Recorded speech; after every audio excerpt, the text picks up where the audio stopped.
Okay Akash, അപ്പൊ അതുപോലെ തന്നെ ആകാശ് എന്തുകൊണ്ട് നമ്മളെ ഒരു എഡ്യൂക്കേഷൻ കൺസൾട്ടന്റ് ആയിട്ട് തെരഞ്ഞെടുത്തു? കാരണം അത് നമ്മൾ പല കുട്ടികളോടും നമ്മൾ ചോദിക്കാറുണ്ട്, എന്തുകൊണ്ട് നിങ്ങൾ, കാരണം നാട്ടിൽ ഒരുപാട് ഏജൻസീസ് ഉണ്ട്, അറിയാമല്ലോ. നമ്മൾ തന്നെ നമ്മുടെ ഓഫീസ് ഇപ്പൊ നമുക്ക് നാട്ടിൽ നവംബറിൽ സ്റ്റാർട്ട് ചെയ്യുകയാണ്. അപ്പം നമ്മൾ കൊച്ചിയിലാണ് നമ്മുടെ ഓഫീസ് സ്റ്റാർട്ട് ചെയ്യുന്നത്. കാരണം നമുക്ക് നാട്ടിലൊരു ഓഫീസിന്റെ ഒരു ആവശ്യകത ഇപ്പൊ നമുക്ക് വന്നുകൊണ്ട് തന്നെ നമ്മൾ നാട്ടിലൊരു ഓഫീസ് വരുന്നുണ്ട്.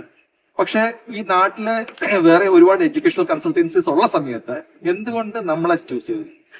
എന്റെ ഫ്രണ്ടാണ് സാറിനെ റെക്കമെൻഡ് ചെയ്ത്. എന്റെ ഒരു കൂട്ടുകാരുടെ ഫ്രണ്ട് ഇവിടെ പഠിക്കുന്നുണ്ട്.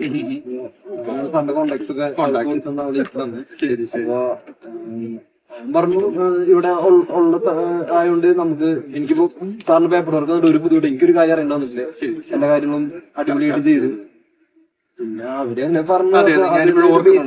ഞാൻ അവർ ഓർക്കുന്നുണ്ട്, കാരണം അവർ ജർമ്മനിയിലുണ്ട് നിലവില് ആ സമയത്ത്. കാരണം അവർക്കറിയാം അപ്പൊ നമ്മൾ ഇവിടുത്തെ സ്ട്രക്ചറും കാര്യങ്ങളും പ്രോസസ്സിംഗ് എങ്ങനെ ചെയ്യുന്നു. ഓൾറെഡി പിന്നെ ഞാനൊരു ഇതില് പോയായിരുന്നു, അത് അവിടെ ഫ്ലോപ്പായി.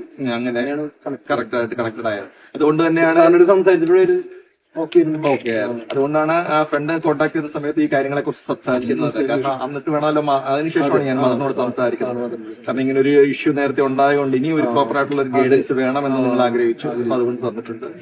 അപ്പൊ എന്തായാലും എല്ലാവിധ നന്മകളും നേരുന്നു. അപ്പം ഓൾ ദി ബെസ്റ്റ്. നല്ല വൃത്തിക്ക് പഠിക്കുക, റെസ്പോൺസിബിൾ ആയിട്ട് വർക്ക് ചെയ്യുക, കാര്യങ്ങളൊക്കെ ചെയ്ത് നല്ലൊരു കരിയർ ഉണ്ടാകും. All the best.